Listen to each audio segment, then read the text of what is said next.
In this program, you will find out about the first colonists, where they came from, and why they left their homes. What was life like for the colonists? What were the hardships they faced? You will learn about the Huguenots, the mysterious lost colony, the Jamestown and Plymouth settlements. Why did some settlements fail while others survived?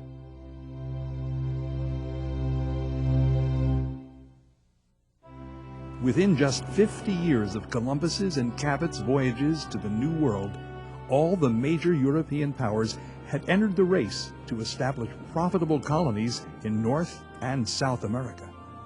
Spain and Portugal would continue to plunder and colonize the lands they claimed in the South. To the north, the territory that would one day become the United States was still largely unknown, but that would soon change. The vast, unspoiled wilderness, the fertile soil and temperate climates would draw colonists from France, England, and the Netherlands seeking new lives, freedom, and wealth, at tremendous cost to the new land's native inhabitants. For many Europeans during the 1500s, the idea of freedom and a new way of life was becoming increasingly important. In France, the French wars of religion were dividing the population into a civil war as conflicts between the Catholics and Protestants began to break out across the countryside. The king, of course, Henry IV, was adhered to the Catholic religion, and throughout the course of the 1500s, the Protestants in France had a harder and harder time getting by. They weren't getting the kinds of jobs that they would want to get. They weren't having the kinds of official positions. They were persecuted. And over time, they began to see the New World as a way that they could get out from under this persecution. Some members of the Protestant religion, under the leadership of Admiral Gaspard de Coligny, formed a religious political group called the Huguenots. They were determined to protect their Protestant beliefs from the cruel persecution of the Catholic crown at any cost. Coligny sponsored an expedition to cross the Great Atlantic under Jean Ribaut and René Laudonnière. Sailing in a small ship across the Atlantic to the east coast of Florida, they continued north until they reached the mouth of a large river, which they named the River of May, today called the St. John's. Jean Ribaut claimed possession of the country in the name of the King of France by engraving the French royal arms onto an elevated pillar of stone near the harbor. Ribaut decided to lay the foundations of their colony along the channel of Port Royal off the South Carolina coast, and immediately began work on a fort, which they called Charles Fort, in honor of the young boy king, King Charles, who had recently taken the throne in France. When the work was underway, Ribaut and Laudonnière left a number of men to watch over the small fort while they returned to France to report their discoveries and to secure larger supplies for the colony. But when they reached France, they found a civil war had broken out between the Protestants and the Catholics. It was impossible to get either men or money for the colony in Florida.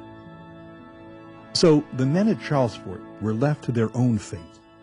They're without adequate food, they're without provisions and supplies, so they decide to construct their own boats in order to go back to France, and they use their sheets and their shirts to make sails, and they are just barely surviving. They're eating their leather belongings in order to get some sustenance, but they do construct these boats, and they miraculously sail off to France and make it there.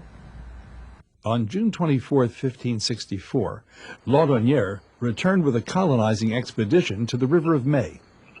He selected a wooded bluff to establish settlement and set to work immediately building a fort, which he named Fort Caroline. A year later, he was joined by Jean Ribaut, who delivered much-needed supplies. The Spanish, by this time, had established their foothold along the Atlantic coast of Florida. They were not interested in settling colonies, but wanted to protect their fleet of ships riding the offshore Gulf Stream home to Spain. Seeing that Fort Caroline was being constructed not only by Frenchmen, but by French Protestants, deadly enemies of the Catholic monarchy in Spain, the Spanish crown sent Don Pedro Menendez de Avillas, Captain General of the Indies, to destroy the Huguenots. Menendez and his Spanish soldiers constructed a Spanish fort called St. Augustine on the Florida coast, just south of the Huguenots, then marched overland through the swamps to surprise them with an attack from the rear. Menendez wrote triumphantly to the king in Spain, "I put Jean Ribault and all the rest of them to the knife, judging it necessary to the service of the Lord our God and your Majesty." More than 500 French Huguenots lay dead in the Florida surf.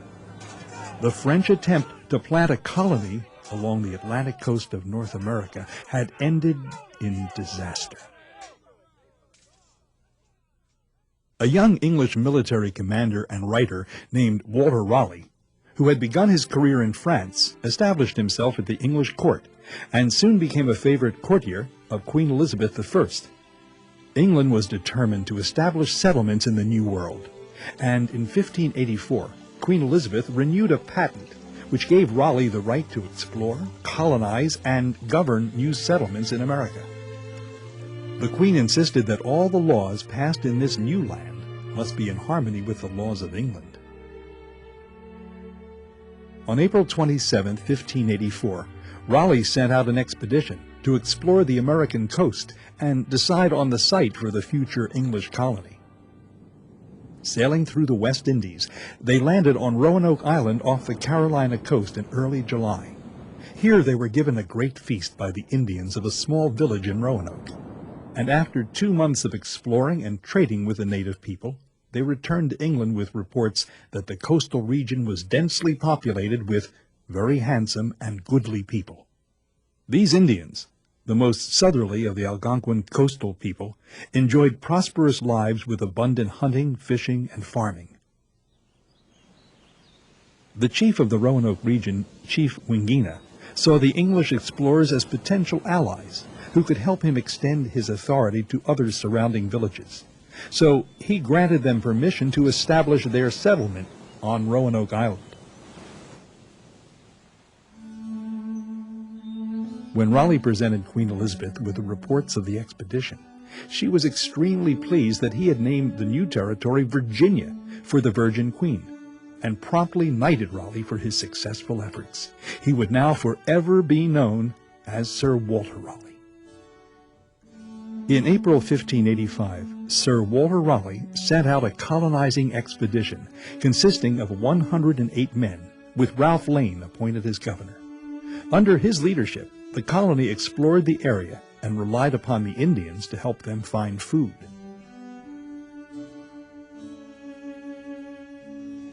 They'd never been in the country. They really didn't know what the country was about. They didn't know how to hunt. They didn't know how to fish. Most of them had never been outside London in their entire lives.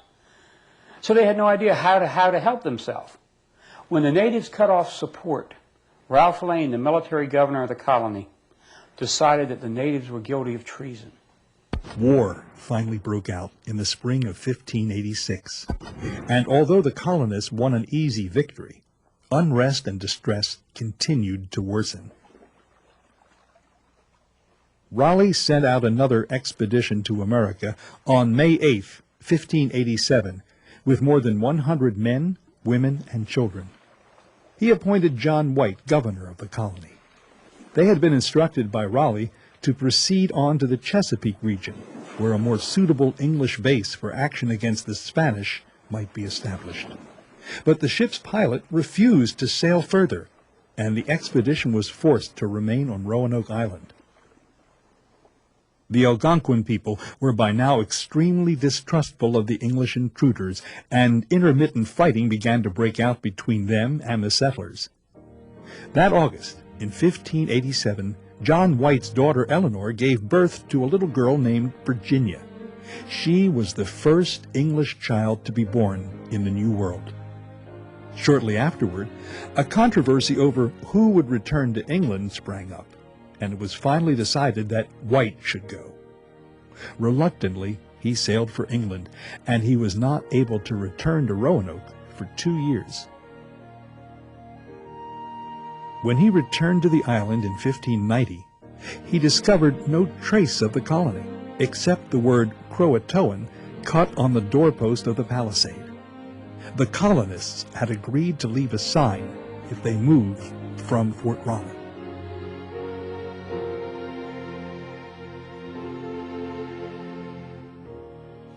When he returned in 1590, everything was gone. The real mystery to this story is not what happened to the people, because a wilderness the size of America in 1590 could very easily absorb 116 people without a trace. The loss of the people comes as no surprise to historians. But the entire town vanished. The fate of Raleigh's colony remains a mystery. It has been assumed that the colonists went to the friendly Croatoans, but it has also been suggested that, like the Huguenots before them, they had become victims of the Spanish. Today, many historians believe that the men and women probably went to Croatoan, an Indian settlement north of Roanoke, and lived out the rest of their lives beside the Algonquin villagers. But the first English settlers would forever be remembered as the Lost Colony. Their disappearance and ultimate fate is one of the enduring mysteries of colonial history. After the failures at Roanoke Island, Sir Walter Raleigh's investment was viewed as a great financial loss, and the English crown was in no position to invest in such risky ventures. The next step toward colonization came from English merchants who pooled together the money of their investors and formed joint stock companies. Queen Elizabeth's successor to the crown, King James I, granted a charter in 1606 to a joint stock company with two branches, the Virginia Company of London and the Virginia Company of Plymouth, to colonize North America. The London branch was given rights to settle lands along the coast of present-day North Carolina and Virginia. The Plymouth branch was given rights farther north, around New England. In December of 1606, the London Company sent out 3 ships to create a colony in Virginia with 105 men and boys. In May 1607, the settlers landed on a marshy island in the James River. It would become the first English settlement in the New World, Jamestown, Virginia. As most of the settlers were considered gentlemen in England, they were not used to manual labor. There were very few farmers or tool makers with the skills that were needed to live in the wilderness. By mid-June, the settlers had managed to build a triangular fort and finished planting their first field of grain, but quickly, half of the settlers died of hunger and disease. The rest survived, primarily through the efforts of Captain John Smith, a seasoned soldier, explorer, and very practical person. When John Smith arrived, the colony was falling apart. 70 starved to death in no time. There are stories of reduction to cannibalism. John Smith made a rule. This is not his exact words, and to be honest, we don't have his exact words. If you don't work, you don't eat. It was John Smith who approached the Indians, a united group of the Algonquin tribes under the powerful rule of Chief Powhatan. Powhatan's daughter was Pocahontas. John Smith was captured. He was hauled before the chief. Powhatan was going to smash his brains out, or have his brains smashed out with a war club. Powhatan's beautiful daughter, Pocahontas, very young, only about 10 or 11 at the time, rushes in and throws her body across John Smith's. Now that's what the observers saw that didn't understand the culture. There's a new idea today that what happened to John Smith wasn't that he was about to be executed and saved, but that he was a member, a participant of a religious ceremony in which he didn't understand what was going on. That this was a ritual rebirth.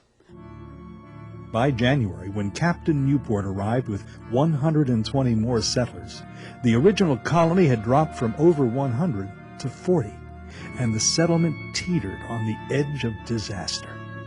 The company council that governed the colony finally put Captain John Smith in charge, and the chances for survival began to look better. Soon after, the gentlemen were producing pitch, tar, and soap ashes, tending the livestock, and preparing the ground for crops.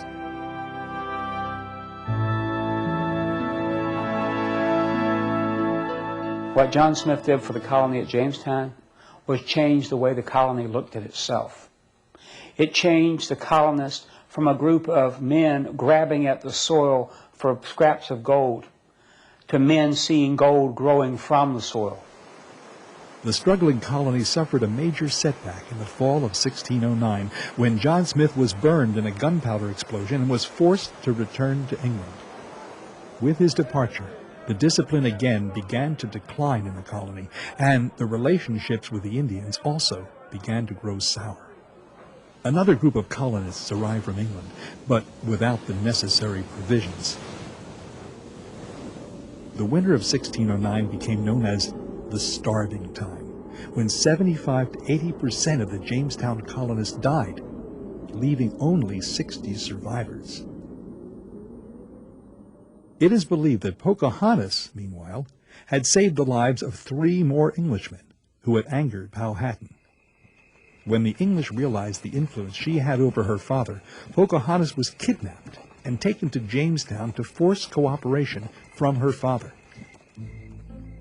She studied the English language, was baptized into the Church of England, and given the English name Rebecca. At the age of 18 or 19, she married a colonist named John Rolfe, and relations soon improved. Around 1612, John Rolfe planted some West Indies tobacco seeds in the fertile soil of Virginia.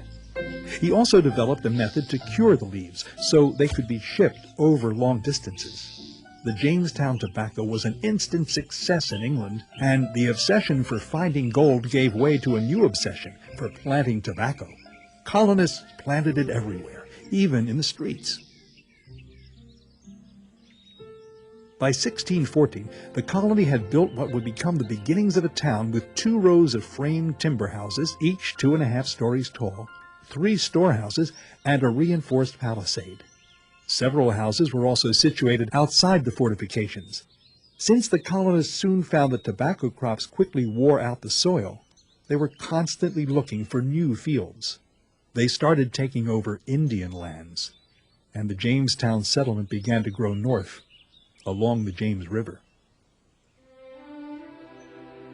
By 1619, Jamestown had the semblance of a small English town with its church, school, and inn. However, the colonists lived primarily a scattered plantation life. That year, the first shipload of women and girls arrived in Virginia. Also, the first Dutch trading ship with a cargo of 20 Africans. The Africans joined the Jamestown settlement as indentured servants. They too were promised a parcel of land after completing their period of servitude. The London Company management suggested that the people of Virginia might have a hand in governing themselves. The governor was ordered to call an election. Above everything else, the company wanted the colonists to grow tobacco or do whatever it would take for the company investors to get a return on their investments. So they, almost like carrot on a stick, they offer a representative type of government so the colonists can have some semblance of order. Then, in March 1622, the Powhatan Indians attacked Jamestown, killing over 300 colonists. They resented the loss of their tribal lands. Skirmishes would continue for several years.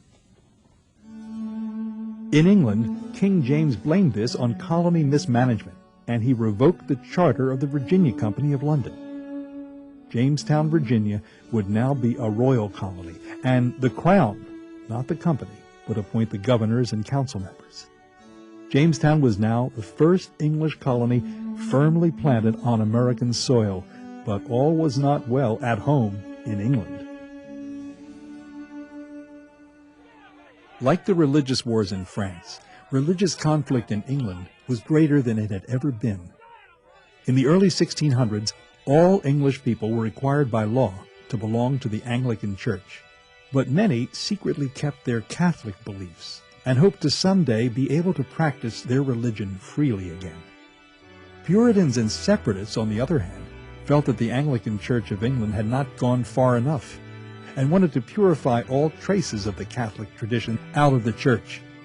They wanted to do away with the elaborate ceremonies of the church and simplify the services. A small group of separatists, as they were called, became committed to finding a safe haven in which to live and worship.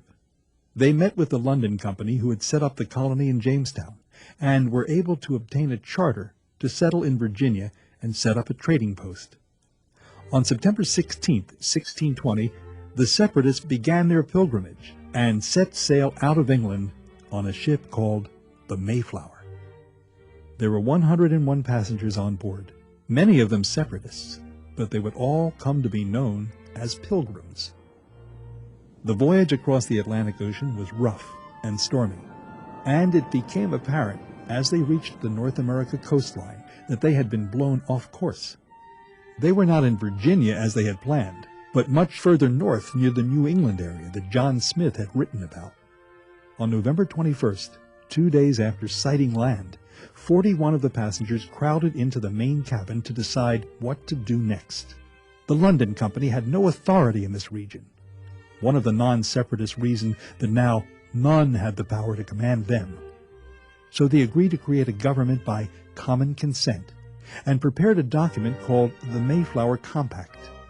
In this document, they pledged to join one another in a political body to make just and equal laws for the general good of the colony. The harbor that they sailed into had earlier been named Plymouth by Captain John Smith, who had navigated the northern coast some years before. They decided to make their settlement on its shore and to call the colony Plymouth, like the harbor. Being November, the cold New England winter was already arriving, and the Pilgrims' first months in the New World were the most difficult. They had to endure the freezing cold, intense hunger, and disease from the lack of nutrition and the elements. Half of the 101 settlers would die that first winter alone. As winter began to turn into spring, the survivors, thin and weak from the difficult winter, finally made contact with some friendly Indians and gladly accepted their help. One of their best friends was a Pawtucket Indian named Squanto, who not only brought them food, but showed them the best places to fish and hunt. Squanto had been a prisoner of an earlier English expedition and had actually been taken to England, and he knew English. Can you imagine the Pilgrims arriving and actually meeting an Indian who can speak their language? One day, Squanto announced that the great chief Massasoit was nearby. One of the settlers, Edward Winslow, marched out in full armor to meet him. They exchanged gifts and food and developed a treaty of peace and cooperation that lasted 54 years. As the Mayflower prepared to make the return voyage to England, not one of the settlers chose to go back. The spring and summer of 1621 were spent in planting and tending some 20 acres of corn, in trading with the Indians, and in sawing down trees for building and making clapboards that could be sent back to England on the first boat. As the summer months went by, the Pilgrims began getting ready for their first harvest in preparation for the coming winter. And in October 1621, Massasoit and some 90 Indians joined the Pilgrims for a feast. The celebration lasted for 3 days. After this celebration, the governor of Plymouth, William Bradford, declared that a day of thanksgiving would be observed when the harvest was especially good. Toward the end of November, a ship called Fortune sailed into Plymouth Harbor with 35 passengers. Many of the passengers were relatives and friends of the Pilgrims. The Fortune also brought a patent, or charter, from the newly formed Council for New England. It confirmed the Mayflower Compact, recognized the Plymouth colony as legal, and stated that the colony would be given land boundaries after 7 years. The colonists were now firmly planted in the soil of Plymouth, and the small colony would continue to grow slowly. It would only be a matter of time before more and more colonists arrived in America seeking fortune and freedom. To review, the first colonists to North America came for a variety of reasons: to escape persecution, seeking adventure and wealth, as hired workers for religious freedom. Colonists with skills such as farming, sewing, carpentry, and cooking fared much better than those unable or unwilling to perform such tasks. Women played a decisive role in the first colonies. Cooperation between colonists and Native Americans often meant the difference between success or failure in the early settlements.